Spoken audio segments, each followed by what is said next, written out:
사랑하는 성도 여러분, 우리 하나님께 예배하겠습니다. 찬송가 179장 찬양 드리겠습니다. 179장입니다.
계속해서 312장 찬양 드리겠습니다.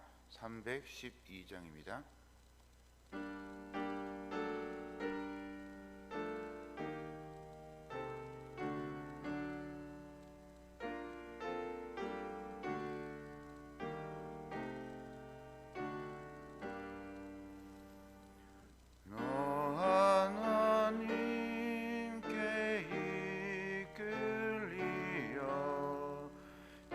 평생 주만 바라며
오늘 우리에게 주시는 하나님의 말씀은 에스겔 37장 15절부터 28절까지 말씀입니다.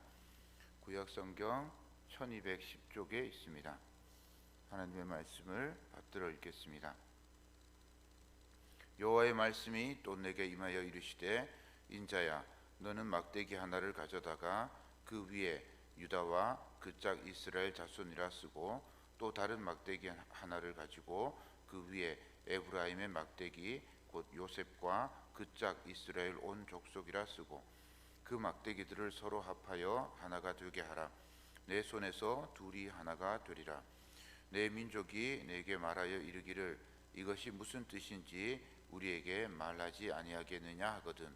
너는 곧 이르기를 주 여호와께서 이같이 말씀하시기를 내가 에브라임의 손에 있는 바 요셉과 그 짝 이스라엘 지파들의 막대기를 가져다가 유다의 막대기에 붙여서 한 막대기가 되게 한즉 내 손에서 하나가 되리라 하셨다 하고, 너는 그 글 쓴 막대기들을 무리의 눈 앞에서 손에 잡고 그들에게 이르기를 주 여호와께서 이같이 말씀하시기를 내가 이스라엘 자손을 잡혀간 여러 나라에서 인도하며 그 사방에서 모아서 그 고국 땅으로 돌아가게 하고, 그 땅 이스라엘 모든 산에서 그들이 한 나라를 이루어 한 임금이 모두 다스리게 하리니 그들이 다시는 두 민족이 되지 아니하며 두 나라로 나누이지 아니할지라. 그들이 그 우상들과 가증한 물건과 그 모든 죄악으로 더 이상 자신들을 더럽히지 아니하리라. 내가 그들을 그 범죄한 모든 초소에서 구원하여 정결하게 한즉 그들은 내 백성이 되고 나는 그들의 하나님이 되리라. 내 종 다윗이 그들의 왕이 되리니 그들 모두에게 한 목자가 있을 것이라. 그들이 내 규례를 준수하고 내 율례를 지켜 행하며 내가 내 종 야곱에게 준 땅 곧 그의 조상들이 거주하던 땅에 그들이 거주하되 그들과 그들의 자자 손손이 영원히 거기에 거주할 것이요 내 종 다윗이 영원히 그들의 왕이 되리라. 내가 그들과 화평의 언약을 세워서 영원한 언약이 되게 하고 또 그들을 견고하고 번성하게 하며 내 송소를 그 가운데에 세워서 영원히 이르게 하리니 내 초소가 그들 가운데에 있을 것이며 나는 그들의 하나님이 되고 그들은 내 백성이 되리라. 내 송소가 영원토록 그들 가운데에 있으리니 내가 이스라엘을 거룩하게 하는 여호와인 줄을 열국이 알리라 하셨다 하라. 아멘. 담임 목사님 나오셔서 말씀 증거하시겠습니다. 오늘도 하나님께서 봄 같지 않은 봄이죠. 봄 같지 않은 봄인데 그럼에도 불구하고 우리에게 하나님의 말씀으로 새롭게 하시는 그런 귀한 새벽이 되기를 바랍니다. 오늘 이 말씀은 굉장히 역사적으로 의미가 있는 말씀이에요. 물론 하나님이 희망의 메시지를 증거하고 계시다 하는 것을 우리가 염두에 둔다 할지라도 이 말씀은 단순하게 어느 한때의 희망을 말씀하는 것이 아니고 대대손손, 자자손손 교육적인 의미를 가지는 그런 교훈을 주고 있는 말씀이에요. 우리 자녀들이 지금 학교를 가지 못하고 집에서 동영상으로 수업을 듣고 또 여러 가지 면에서 제약을 받고 있지만 이럴 때 우리가 오히려 가정의 신앙교육 이것을 생각해 볼 필요가 있는 겁니다. 어쩌면 이번 코로나 사태를 통해서 우리는 가정이 어떠해야 되느냐, 가정에서 어떤 일이 일어나야 되느냐 하는 것을 아주 깊이 살피는 그런 계기가 됐다고 생각을 해요. 그래서 그전에는 저도 가정에서의 신앙교육에 대해서 그렇게 많이 생각을 해보지 못한 것 같아요. 근데 이번에 이런 일을 당하면서 가정의 신앙교육이 얼마나 중요하냐, 부모들이 제사장이 되고 자녀들이 그 부모님들의 그런 신앙의 교육과 교훈을 통해서 그들이 자라가고 그것이 계속 대를 잇는 것이 얼마나 중요한가 하는 것을 배우게 됐어요. 오늘 이 말씀은 결국은 이스라엘 백성들이 망조가 든 것이 단순하게 외치를 잘 못하고 자신들이 국방을 잘 못하고 바벨론이 공격에 들어올 때 전술 전략을 잘못해서 졌다. 그런 얘기 절대로 아닙니다. 그들은 안으로 망가지고 바깥으로 허물어졌어요. 안팎이 같이 무너진 겁니다. 그런데 특별히 안으로 무너질 때 이들은 분열했습니다. 오늘도 하나님께서 뭐라고 말씀하십니까? 이 에브라임과 그리고 유다, 남쪽과 북쪽으로 각각 나뉘어져 있는 이 두 나라가 에스겔의 손에서 이 두 막대기를 잡았죠. 그런데 이 두 막대기를 에스겔의 손에서 하나가 되게 만드시면서 이것이 하나가 될 것이다. 그전에는 어떻게 됐다는 겁니까? 그전에는 이것이 각각 따로 놀았다는 거죠. 분열되어 있었다는 거죠. 안으로는 그들은 철저하게 분열되어 있었습니다. 지금도 이스라엘 사람들은 우리는 한때 이렇게, 우리는 그 선거가 될 때 어느 때에 정당이 몇십 개로 불었다가, 그러니까 선거용 정당이 있죠. 그러다가 또 선거를 마치고 나면 언제 있었냐는 듯이 싹 사라지고 보이지를 않는데, 근데 이스라엘은 한 70여 개 되는 정당이 우글거리고 있어요. 상시적으로 얼마나 치고받고 싸우는지 모릅니다. 그러나 그들이 일단 외침이 있고 일단 외국의 위협이 있을 때는 그때는 뭉쳐요. 그러나 그렇지 않을 때는 얼마나 치열하게 다투는지 모릅니다. 지금도 그래요. 근데 그 분열의 영이라고 하는 것이 결국은 그게 어제 오늘의 일이 아니라 항시적으로 상시적으로 존재하는 거 아닙니까? 항상 보면 이 사단 마귀는 하나 되도록 하는 것을 보지를 못해요. 그래서 어떻게 해서든지 분열시키고 어떻게 해서든지 마음을 갈라뜨려 놓고 그리고 그것을 즐깁니다. 근데 오늘 이 말씀 속에서 하나가 되게 하신다 그랬어요. 하나가 되게 하신다. 내 손에서 둘이 하나가 되리라. 17절 말씀 보십시오. 내 손에서 둘이 하나가 되리라. 여기서 내 손이라고 하는 건 물론 에스겔의 손입니다. 그죠? 그런데 이 각각 두 개로 나누어서 썼던 것을 에스겔이 한 손에 딱 묶으면서 내 손에서 하나가 되리라. 그러면은 이게 뭘 의미하죠? 에스겔의 손으로 끝나는 겁니까? 아니죠. 이것은 에스겔이 지금 증거하고 있는 하나님의 손, 그죠? 그리고 더 나아가서는 하나님께서 이 땅에 내어놓으신 하나님의 말씀의 대언자, 그죠? 말씀의 대언자. 그러니까 이것은 이 에스겔의 손에서 하나가 됐다라고 하는 것은, 이거는 물론 그 에스겔이라고 하는 한 사람 선지자의 모습이기도 하지만 그거는 나아가서 하나님의 말씀을 대언하고 그 말씀을 수행하는 교회라고도 말할 수 있는 거예요.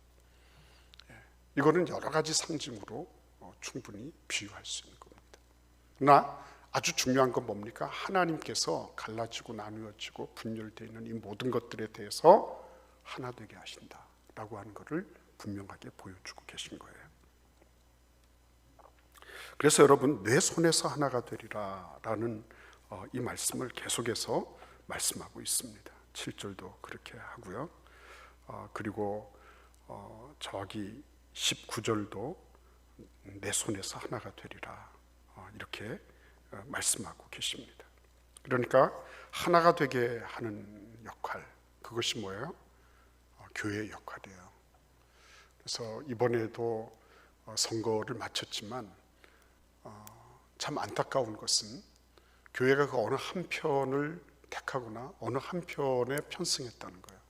나중에 이제 교회는 굉장히 이거를 뼈아프게 생각하게 될 것입니다. 교회는 하나가 되게 하는 거예요. 그리고 그것을 위해서 존재하는 거예요. 목사님도 표를 찍지 않았습니까? 이렇게 질문하는 사람이 있어요. 저도 표를 찍었어요. 저는 교회를 위해서 찍었어요. 편당을 위해서 찍지 않았어요. 내가 찍는 것은 교회를 위한 것이다라고 생각하게 되겠지만 나중에 이제 세월이 지나면서 열매를 먹게 되겠죠.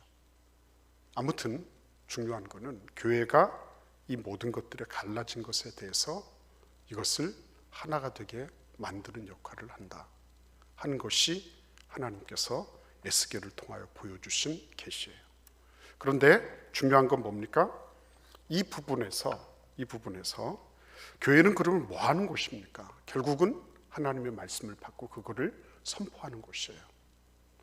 그 작업이 결국 하나가 되게 만드는 그런 일이라고 하는 거예요.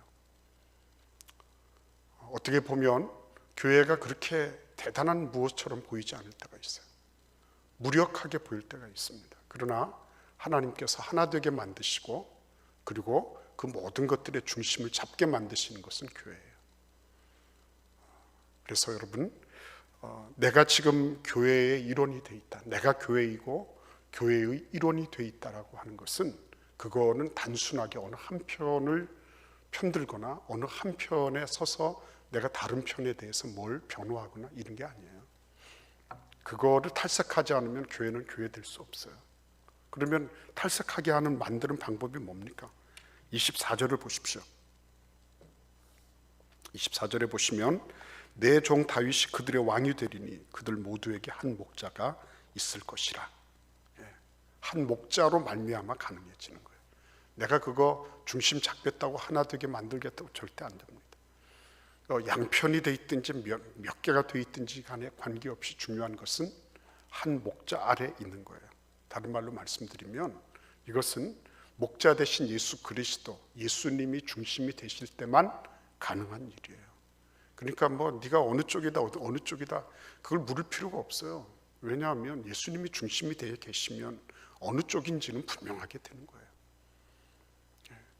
그래서 여러분 오늘 이 말씀에 보시면 저는 분명하고도 확실하게 그렇게 말씀드릴 수 있어요. 목자가 누구냐 여기에 따라서 달라지는 것이다. 목자가 누구냐, 나의 결정, 나의 선택, 내 모든 것들에 대해서 내 목자가 누구냐,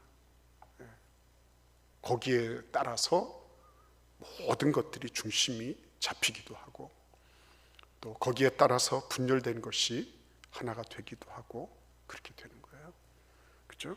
그래서 여기 보시면 한 목자가 있을 것이라 그 24절에 보시면 그들이 내 규례를 준수하고 내 율례를 지켜 행하며, 그렇죠? 그 말씀을 순종하고 그 말씀에 따라 행하는 것, 그 훈련을 받고 있는 곳, 그곳이 교회예요. 그분의 음성을 듣고 그분을 따라가는 것, 그게 교회의 모습이에요. 그러니까 뭐 교회가 왜 갈라지고 왜 분열되고 왜 이런저런 모습으로 질이 멸렬하게 돼 있습니까? 그 사람이 어떻고 뭐가 잘못돼 있고 다 그 거짓말이에요. 왜 그런 거짓말을 믿습니까? 진짜는 뭐예요? 내가 한 목자를 따르고 있지 않다는 거예요. 그 사람이 누구든지 간에 관계없이 한 목자를 따르고 있지 않기 때문에 분열되는 거예요.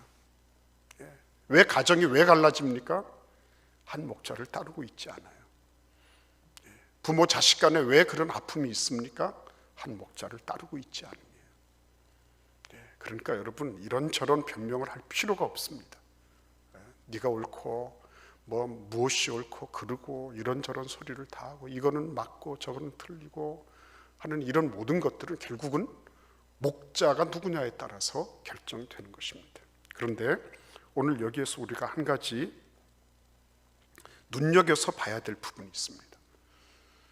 목자가 누구이신지를 가리키는 거, 이건 어디에서 일어나는 일이에요? 가정에서 일어나는 일이에요. 그동안에 한국 교회는 그냥 신앙교육은 교회에 맡기고 그리고 공교육은 학교에 맡기고 이렇게 하면서 왔습니다. 근데 이 부분을 이번에 이 코로나 사태를 통해서 점검받게 해주셨어요. 한국 교회가 맞냐는 거죠. 한국 교회가 너무 부모님들이 바쁘고 힘들고 그래서 피곤에 쩔어 있고 그래서 자녀들을 돌볼 수 있는, 자녀들하고 대화할 수 있는 그런 시간이 없어요. 그러다 보니까 전부 다 신앙교육은 교회로 전부 아웃소싱해서 다 보내준 거예요.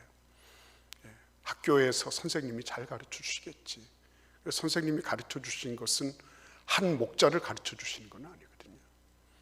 교회에서 한 목자를 가르쳐 주시는 것은 일주일에 164시간 가운데 한두 시간에 지나지 않아요.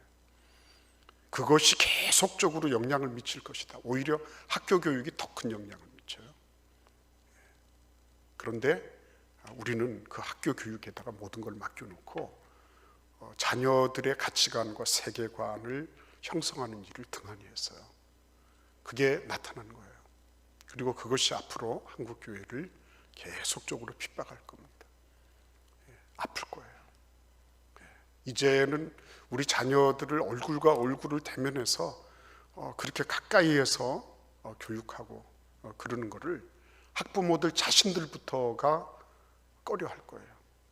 교회에 보내서 함께하는 것들을 힘들어할 거예요. 그걸 뭐 탓할 수는 없어요. 그러나 그렇다면 학부모들은 내가 거기에 대해서 책임을 가지고 있다고 하는 걸 알아야 돼요. 오늘 여기 보시면 우리 같이 한번 그 18절 말씀을 읽어보겠습니다. 18절입니다. 내 민족이 내게 말하여 이르기를 이것이 무슨 뜻인지 우리에게 말하지 아니하겠느냐 하거든. 그랬어요. 이게 질문하게 만들고 답하는 거, 이거 어디에서 많이 본 거죠? 유월절도 그랬고 요단강을 건넜을 때도 그랬어요. 우리 같이 한번 이 말씀 읽어보겠습니다.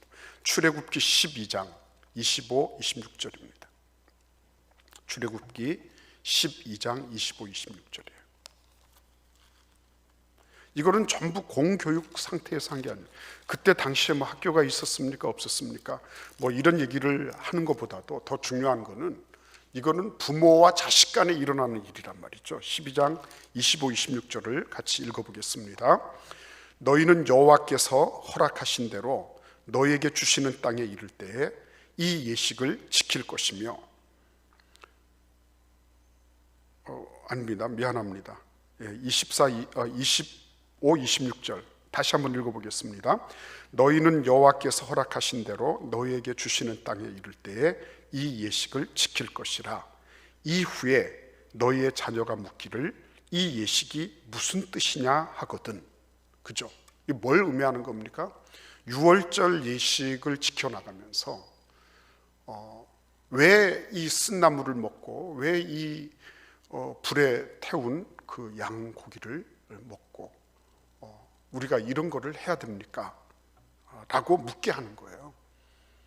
이건 왜 그렇습니까? 그것이 그만큼 중요하기 때문이에요. 이거는 자자손손 이거는 계속적으로 전수되어야 할 그런 신앙의 양태란 말이죠. 뭘 기억한다는 겁니까? 하나님께서 이렇게 우리 민족을 그 애굽의 죽음의 신으로부터 유월하게 하셔서 그 죽음의 신으로부터 지켜주셨다는 거예요. 그거를 묻게 만들고 거기에 대해서 답해라는 거예요. 그런데 여러분 다시 한번 보겠습니다. 출애굽기 여호수아서 4장을 보겠습니다. 여호수아서 4장 21절입니다. 같이 여호수아서 4장 21절을 함께 읽어보겠습니다.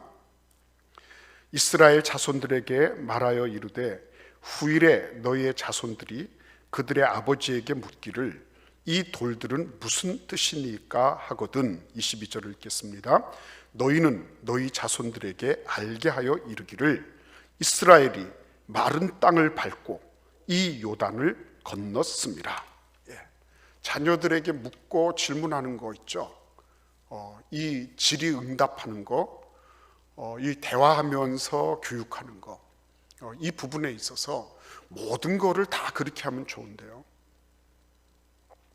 유월절, 출애굽 사건, 그리고 이 길갈에 12돌을 세운 이 요단강을 건너온 이 사건, 그리고 바벨론에서부터 다시 고향 땅으로 돌아온 이 사건, 이 사건을 통해서 하나님이 하나를 만들어 주셨다라고 하는 이 사건에 대해서 하나님은 뭘 말씀하십니까?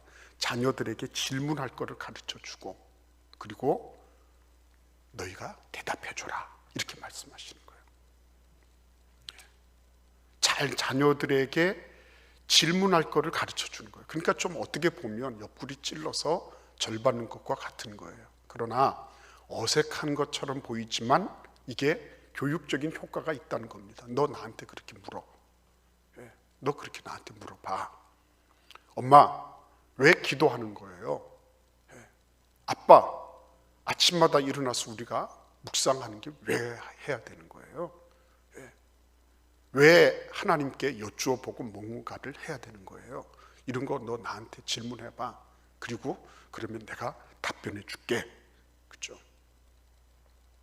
근데 이런 일들이 결국은 어떤 공통점을 가집니까? 하나님이 아니면 불가능한 일들. 인간의 힘으로 할 수 있는 게 아니라 하나님이 아니면 불가능한 일이에요. 430년 출애굽을 단행할 때 그때 인간이 한 게 아니란 말이에요. 마치 자신들이 한 것처럼. 천만의 말씀입니다. 그렇지 않습니다. 우리나라가 해방이 된 거, 그죠? 그 자꾸만 이렇게 저렇게 자꾸 여러 가지 것들을 갖다가 대고, 그래서 마치 우리나라가 원래부터 그런 어떤 것을 하려고 했는데 그냥 우연의 일치로 이렇게 저렇게 해서 우리가 해방이 됐다, 이런 식으로 자꾸 몰아가려고 하죠. 너무나 안타까운 일이에요. 그 있는 거를 있는 그대로 봐야죠. 지리멸렬해서 상해의 모든 것들이 다 도망치고 없어졌는데, 근데 그거를 마치 모든 것들을 다 아는 것처럼 그렇게 생각하고 역사를 왜곡하는 건 아니죠. 하나님이 해주신 거죠, 하나님. 근데 그거를 어떻게 해서든지 인간이 어떻게 만들었다고, 그런 걸 다 잊어버리면 결국은 우리는 역사의 현실을 잃어버리는 거예요. 이렇게 얘기하면 목사님 그거는 아주 우파적인 역사관을 가지고 있습니다. 목사님은 그걸, 근데 좌파 교육을 받았기 때문에 그런 거 아니에요? 전교조를 위시해서 그런 사람들이 그런 거를 계속해서 집어넣은 것 아닙니까? 마리아 바른 말 있죠. 그러니까 여러분들, 우리가 하나님 앞에서 하나님이 하신 것을 하나님이 하신 것으로 인정할 줄 아는 거 필요한 거예요. 우리나라에서 우리가 의병투쟁을 하고 독립군이 활동하고 광복군이 뭐 몇 개 중대가 있었다, 그거를 부인하는 게 아니에요. 그런 노력을 한 것 자체는 우리가 인정을 해야 돼요. 그러나 그것이 우리나라의 해방을 가져오고 우리나라의 모든 것들을 다 뒤집을 만큼 막강했다, 그런 거짓말을 해서는 안 되는 거예요. 왜 그런 침소봉대를 합니까? 있는 것을 있는 그대로 봐야죠. 근데 그런 식으로 지금 아이들을 가르치고 있는 거예요. 나는 우리 한국의 민족 정신이 항상 그렇게 어떤 불의에 대해서 한 거 하고 이런 거에 대해서 제가 부정하고 싶은 마음이 없어요. 맞아요, 그런 게 정신이 있었습니다. 그러나 긴 거는 긴 거고 아닌 거는 아닌 거예요. 근데 아닌 거를 자꾸 긴 걸로 이렇게 얘기를 하고 그러니까 너무 답답한 거예요.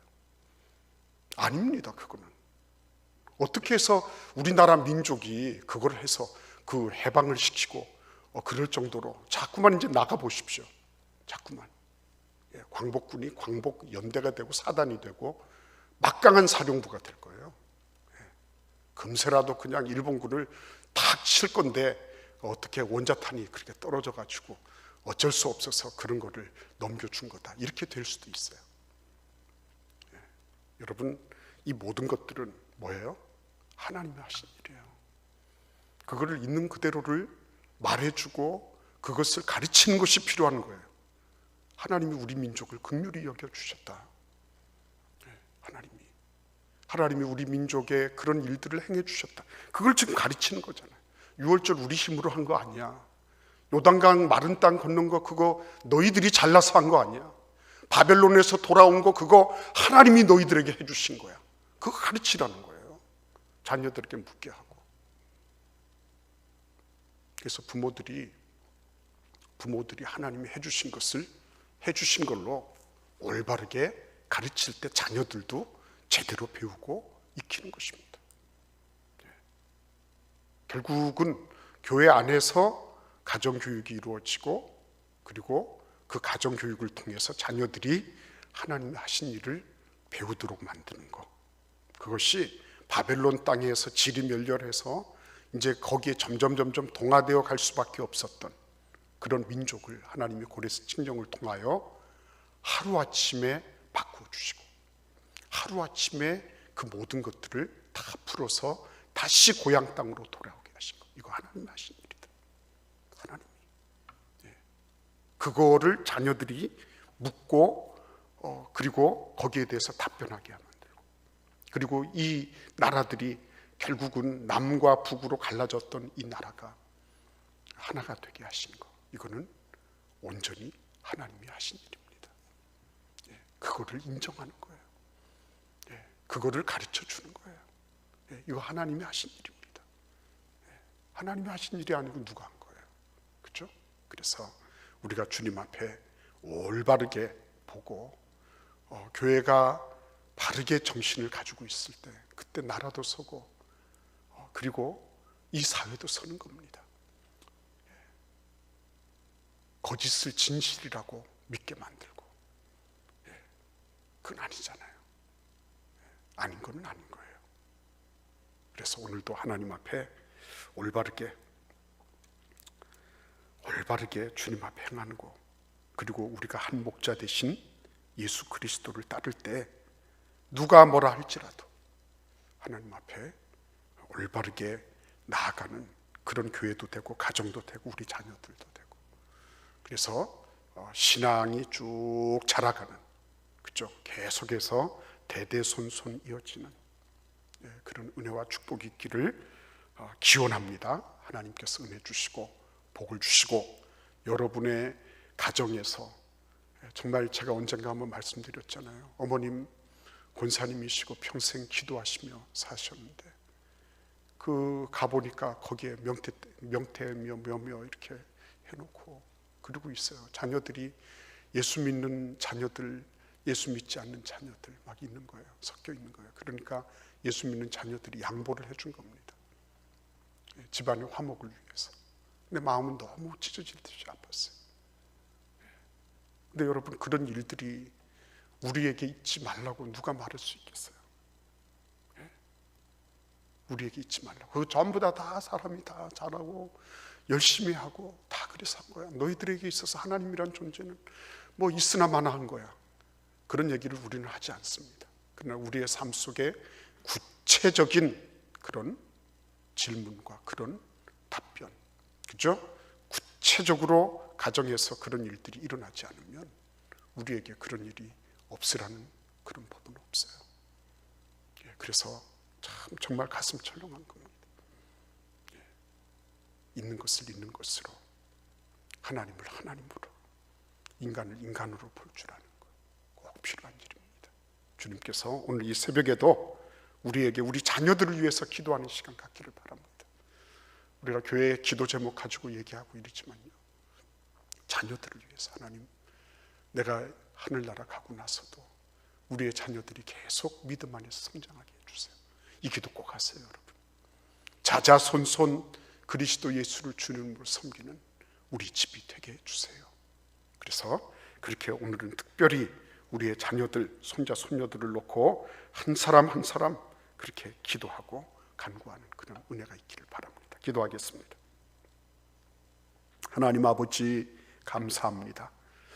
오늘도 저희들에게 이 새벽을 깨워주시고 주님 앞에 나오게 하시고 주님 앞에 머리를 숙여 주의 말씀을 듣게 하여 주시니 감사합니다. 말씀을 전하는 자나 받는 모든 회중들이 하나님의 말씀을 하나님의 말씀으로 받게 하시고 거룩하신 주의 뜻을 대대손손 이어주는 복된 신앙의 가정이 되게 하여 주옵소서. 지금은 우리 주 예수 그리스도의 은혜와 아버지 하나님의 극진하신 사랑과 성령님의 교통 교제하심이 주님 앞에 나온 사랑하시는 주의 백성들 머리머리 위에 자자손손 대대손손 그리스도 예수를 나의 목자로 나의 주님으로 섬길 귀한 주님의 백성들의 가정 위에 그 후손들 위에 지금부터 영원토록 함께 하시기를 간절히 축원하옵나이다. 아멘. 주여 삼창하시면서 기도하겠습니다. 주여 주여 주여